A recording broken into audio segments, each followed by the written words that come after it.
soit Jésus-Christ. Cet enseignement est la réponse à une demande qui m'avait été faite depuis l'année passée concernant l'étude de la Bible. J'ai finalement compris que les gens avaient soif de cette parole de Dieu, soif d'écouter Dieu à travers la Bible. Pour mieux comprendre cette parole de Dieu, il faut être initié, parce que la Bible ne se lit pas comme tous les autres textes. Pour bien comprendre la Bible, bien l'interpréter, il faut lire entre les lignes et il faut implorer Dieu, implorer l'Esprit Saint, l'Esprit pour nous éclairer, pour bien comprendre ce que le Seigneur veut nous dire à travers cette parole. Et pour notre enseignement d'aujourd'hui, nous allons commencer par le titre même de la Bible. Qu'est-ce que la Bible? Que signifie exactement le mot Bible? La Bible est le livre saint, le livre sacré des chrétiens. Il y a 3 religions qui sont reconnues comme les religions du livre, à savoir le judaïsme, le christianisme et l'islam. Ces 3 religions sont reconnues comme les religions du livre. Mais des 3 religions, le christianisme se démarque parce que les chrétiens ne croient pas seulement à un livre, mais ils croient aussi en une personne, la personne de Jésus-Christ. Alors étymologiquement, le mot Bible vient du grec et est au pluriel ta biblia, qui signifie les livres. La Bible n'est donc pas un livre, la Bible est un ensemble de livres, la Bible est une bibliothèque qui compte en tout 73 livres. Le nombre qui a été arrêté au Concile de Trente en 1545, reparti en 2 grands groupes. La Bible est un livre qui compte 73 livres repartis en 2 grands groupes, à savoir l'Ancien Testament et le Nouveau Testament, l'Ancienne Alliance et la Nouvelle Alliance. L'Ancien Testament compte 46 livres et le Nouveau Testament compte 27 livres. Il y a une différence entre la Bible juive, la Bible catholique et la Bible protestante. La Bible juive compte 40 livres et est divisée en 3 parties, à savoir la loi, les prophètes et les autres écrits. Les Juifs ont conservé uniquement les livres écrits originairement en hébreu et ont rejeté tous les livres originairement écrits en grec.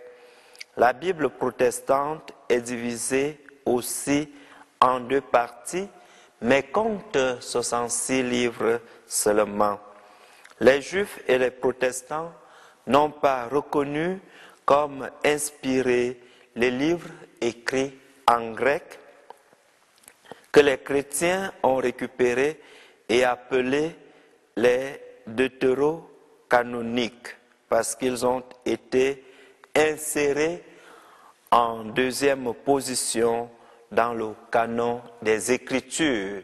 Les livres deutérocanoniques sont donc ces livres reconnus uniquement par les chrétiens qui n'ont pas été reconnus par les protestants et les juifs, les livres écrits à l'origine en grec. Les livres deutérocanoniques sont donc les livres qui sont essentiels dans la Bible catholique, et les catholiques romains ont pris ces livres considérés aussi comme inspirés. Il s'agit précisément du livre de Judith, de Tobie, de 1 et 2 Maccabée, du livre de la sagesse, du livre de Siracide ou Ecclésiaste, du livre d'Esther, une partie du livre d'Esther, le livre de Baruch et la lettre de Jérémie. La Bible est donc la parole de Dieu. Retenons que ce n'est pas toute la parole de Dieu, parce que Dieu continue à nous parler à travers la tradition et à travers les événements de chaque jour. C'est l'histoire d'un peuple, d'une part, qui se trouve dans la Bible, et d'autre part, la vie d'une personne, la personne de Jésus-Christ. Les auteurs sacrés, les personnes qui ont écrit la Bible, qui sont considérés comme les auteurs sacrés des livres contenus dans la Bible, sont variés. Les livres n'ont pas été écrits à la même période. La Bible a été traduite dans plusieurs langues. Ça, c'est une autre chose que nous devons retenir. Les livres de la Bible n'ont pas été écrits pendant une période déterminée. Ils ont été écrits dans le temps, progressivement dans le temps. Et ces livres aussi ont été traduits dans plusieurs langues. Aujourd'hui, on dénombre environ 2300 langues dans lesquelles la Bible est traduite. La version latine de la Bible, traduite par Saint Jérôme au IVe siècle, s'appelle la Vulgate. Alors la Vulgate est cette version latine de la Bible dont l'auteur de la traduction est Saint Jérôme, c'est la Vulgate. La version grecque de la Bible, traduite selon l'épopée par 70 sages au IIIe siècle avant Jésus-Christ, s'appelle la Septante. Septante vient de 70, donc la Septante est donc la Bible traduite par 70 sages inspirés par l'Esprit, parce que leurs traductions ont été très très similaires et très proches, et par là on a vu l'œuvre de l'Esprit. Dans la Bible, on trouve tous les thèmes se trouvent dans la Bible. On trouve le thème de la vie, on trouve le thème de la mort, on trouve le thème de la souffrance, de l'amour, le mariage, la guerre, la paix, et pratiquement tous les thèmes sont traités dans la Bible. Comment lire la Bible? Il faut faire très attention lorsqu'on lit la Bible, parce que la Bible ne se lit pas comme on lit un journal, la Bible ne se lit pas comme on lit un roman, la Bible ne se lit pas comme on lit une lettre. Il faut faire très attention parce que les textes bibliques conservent une certaine sagesse, renferment une certaine sagesse. Il faut donc lire la Bible avec intelligence, c'est-à-dire lire entre les lignes. Lire entre les lignes.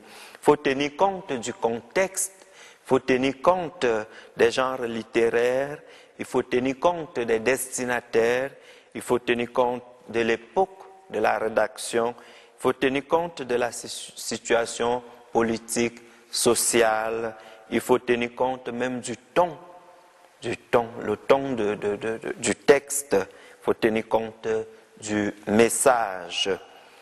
Les Bibles qu'on peut conseiller sont la Bible de Jérusalem et la Bible Tobe, la traduction œcuménique de la Bible. Cette traduction est le fruit d'un travail entre les protestants et les chrétiens catholiques.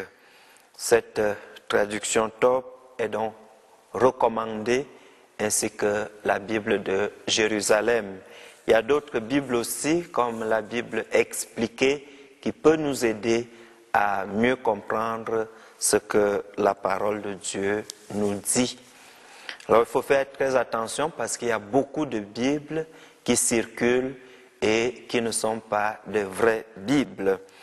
Alors je vous invite maintenant à ouvrir vos Bibles et à lire intégralement le texte de Genèse, Genèse 2, chapitre 2, versets 18 à 25. Cet extrait du livre de la Genèse nous parle des origines du mariage. Il n'est pas bon que l'homme soit seul. Et lorsqu'on lit cet extrait, lorsqu'on parcourt cet extrait, on se rend compte que Dieu avait déjà créé le monde, Dieu avait déjà créé le ciel et la terre et tout ce qui s'y trouve, et maintenant il décide de créer l'homme. Il va donc créer l'homme à son image, homme et femme, il va les créer. Et Dieu va dire qu'il n'est pas bon que l'homme soit seul. C'est un texte qui a un mouvement, deux axes. Il n'est pas bon que l'homme soit seul. Je veux lui donner une compagne. Et Dieu va donc créer la femme. Lorsque Dieu fait défiler les animaux devant l'homme, il va demander à Adam de donner un nom à chaque animal. Ce que Adam va faire. Et à partir de là, Adam constate que les animaux sont créés en couple, mâle et femelle. Et pourtant, lui, il n'a pas de compagne.